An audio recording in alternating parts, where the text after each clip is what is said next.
really, just a humbling game just to kind of look at where we're at right now. Had a chance to talk to the team, and I said, look, let's take a picture of this. Let's look right at it, and look at the different areas that we need to improve. The things that we're looking at are fundamental things that we work on, that we're counting on. And I think the more that we can make the progress tangible for them, something that they can see and say, okay, well, if we work on this, we practice this, this will lead, to success. This will lead to improvement in what we're doing. That's the way we try to do it on Mondays. And so we looked at the clips. We looked at the turnovers. We looked at the missed tackles, the fundamental parts of it.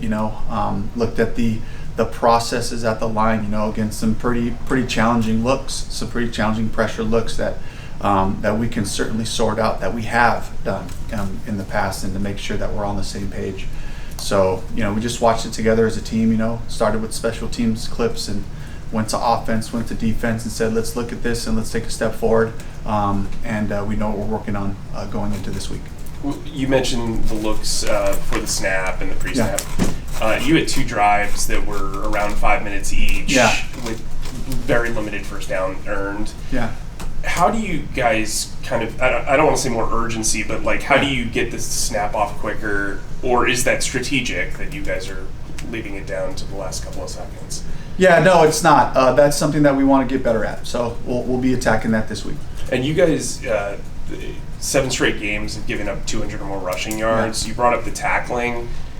Do you just have to get back to basics, or is this a matter of adjusting the scheme given what's happened as a trend? Yeah, coming off the film, the scheme was there. We got to get guys down. We had a couple of TFLs available for us early on in the game. We got to get the guy to the ground. The big 70-yarder was really like a free player. We got a free player. We got 2 guys outside, 2 guys in the D gap. And we're trying to spill that so Trey Merritt could be in position to make that play, and they cut us off. And so then all of a sudden he's got a decision to make. Do I jump inside or hop back out? And the ball got popped out there, and Nick Scott had a chance to make that tackle, didn't get him down, and these are the things that we have to talk about and address. It's a run fit thing. It's making sure you can trust, if I do my job, the next guy will do his. Dave, back on that pre-snap operations, yeah. Where's the disconnect? Is it you not getting the play in fast enough, or Bryce not getting it out of the huddle? A little bit of both, and we just got to keep pushing the whole group, to make sure that we're replicating that, and that's coming to life, and walk through and practice the whole thing. Well, how much of an impact is it when you're breaking the huddle, or they're breaking the huddle late, and Bryce not getting to see the field? It creates more challenges. We have the information we need to get the hots right, to get the protection right, but it's those critical 5 or 6 seconds. It doesn't seem like a lot of time. It's everything, for us to be able to play at the line of scrimmage, get to the right looks and execute. Do you have an update on Turk Wharton? Yeah, Turk's got he's got a hamstring. He's going to miss a little bit of time. So, I think right now it looks like it's going to be in that 2 to 4 weeks, somewhere that kind of range. But we got an MRI on him today, so and he was having a fantastic game. He had 4 tackles early on, and was really doing a great job getting off of blocks and making his opportunities. Does IR sound like that's a possibility or no? I'm not sure about that right now. Okay. Is Pat Jones okay? Pat Jones had an ankle. He's going to be okay. We checked him this morning. He's sore, but a hope is to get him back going this week for practice. From a play calling standpoint, specifically on that 4th and 1, yeah. Would you do things differently, or do you still like the play call after watching tape? We had good matchups. We had what we wanted. We just got to execute it, and that's kind of what we went back to. And Bryce and I had that conversation. It was like he liked the call. We had guys in good matchups, and we just got to execute. Did he try to throw the ball away, or was it just off the mark? And if so, would you rather him take the shot just in case? Even I thought it was kind of a miscommunication. Was Xavier going to break to the front pylon or go to the back pylon? I think he was taking a shot to the back pylon on it. Was that supposed to be a rub route, and did T-Mac run the right route on the 4th and 1? No, it was not. Yeah. Describe what you saw on that play. It looked like Leggett was open there for a second, but also Bryce had pressure. What did you see, and what do you think should have happened there? Yeah, I just think execution in general. I don't want to get too specific about our plays. You were able to hit T-Mac a couple times on third downs. What did Yeah. you think about his first performance after reviewing the film? I thought he played fast. I thought he looked very comfortable out there one-on-one outside. We moved him around a little bit, and he showed an ability to be able to handle that. He and Bryce were on the same page timing-wise. So I was really pleased with the way he played. I'd love for him to come up with a big touchdown in the end zone, shot down the field, but he ran a beautiful route on it. And he really gave us a chance to have some explosives down the field and to just have a consistent target. Do you think, what's the outlook on Icky now that he's kind of a week further into this process? He had a great workout today. I think with this thing, what I'm learning is like every day is a huge leap in that direction, and so I expect him to be back this week. I hope he is. We're going to put him back out there and practice in a limited fashion and make sure he's pushing on people and feels confident to go. You guys have talked about being a developmental staff. Yeah. On offense, it seems like a lot of the young guys are getting playing time. On defense, not really. So Yeah. what goes into the decisions on, hey, we want to make a success, or do we want to develop these guys long term? Yeah, well, I'm pushing that. I'd love for all of our young guys to play. I really believe that it's so valuable for those guys to be out there.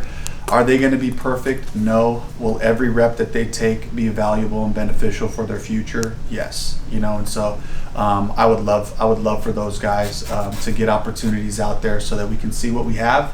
And then also just knowing like it's a long season and a lot of people are going to play, at different times. And so it'll help us, going forward. Is that a conversation you've had to have with EJ? I just collectively as a staff is just like, hey guys, let's play these young guys. We're going to need everybody. Is there like a sense of like redundancy between Lathan and Trevin, just from the standpoint of having them next to each other? Like we saw you guys run big nickel, but like in a two safety set, is there any redundancy there?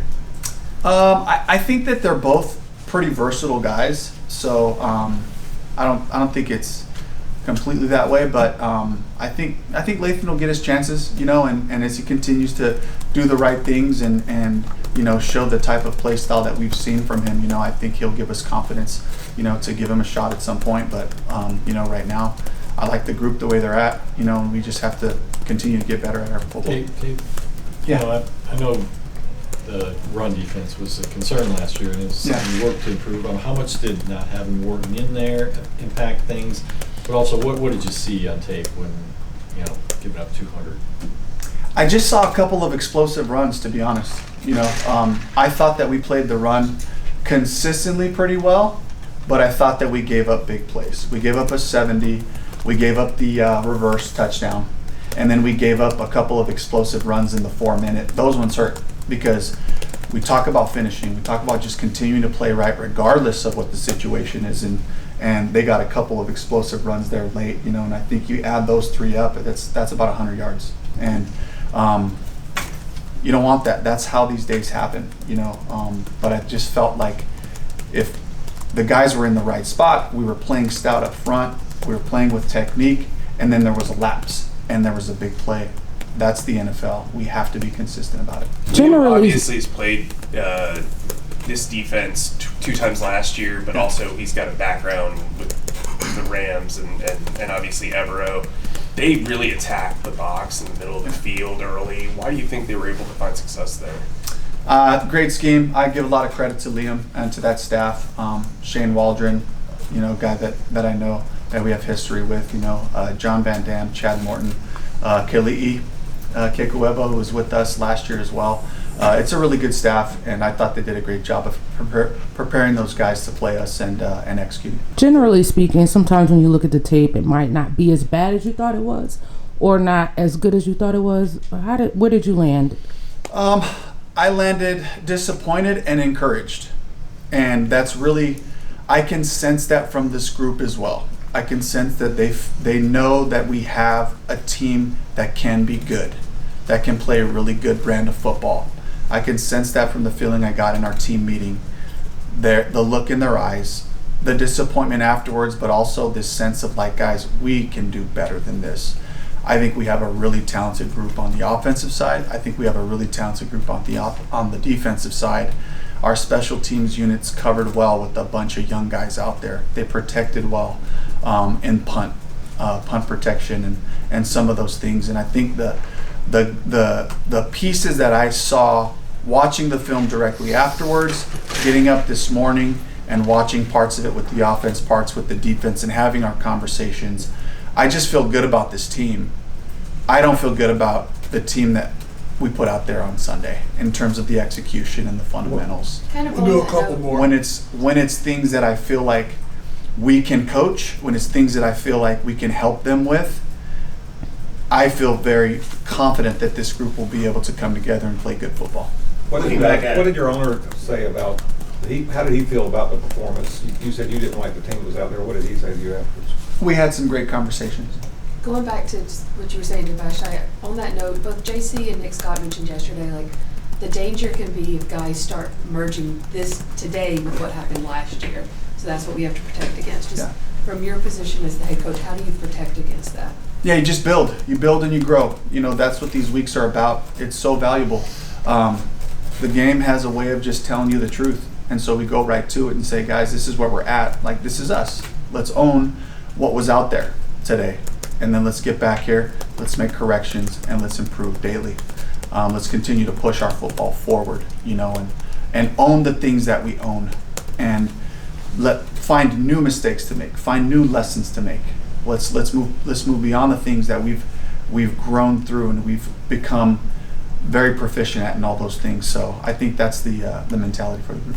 Speaking of just corrections, just looking back at the 2 interceptions Bryce threw on Sunday. Yeah. When looking at just the one going to XL, Yeah. the route looked right depth-wise, and then I guess the last one was just kind of off Rico's hands. That kind of feel like that was just the ball that should have caught. Just kind of curious what you saw on both of those plays. Yeah, just the safety jumped out of the middle, cut Xavier off on the over route. You know, we asked the receivers to be friendly. Bryce has to see the safety. I think that one was pretty clear, cut and dry.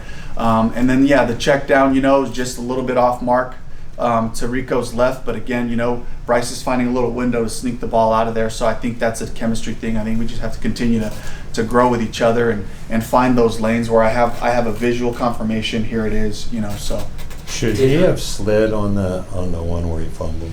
I think he's kind of stumbled a step before. It looked like he kind of lost his footing and was going forward already. And in those situations, we try to teach our guys going to the ground is vulnerable. We teach our defensive guys the same thing. When guys are going to the ground, the ball can be vulnerable. So Bryce just has to lock that up with 2 and try to shield himself in that Before situation. you got here, he was pretty open talking about how he didn't play baseball. He was not a natural slider. Is that something that you need to work with him on? Maybe. All right, thank you, Coach. Yep. Okay, thank you. Dave,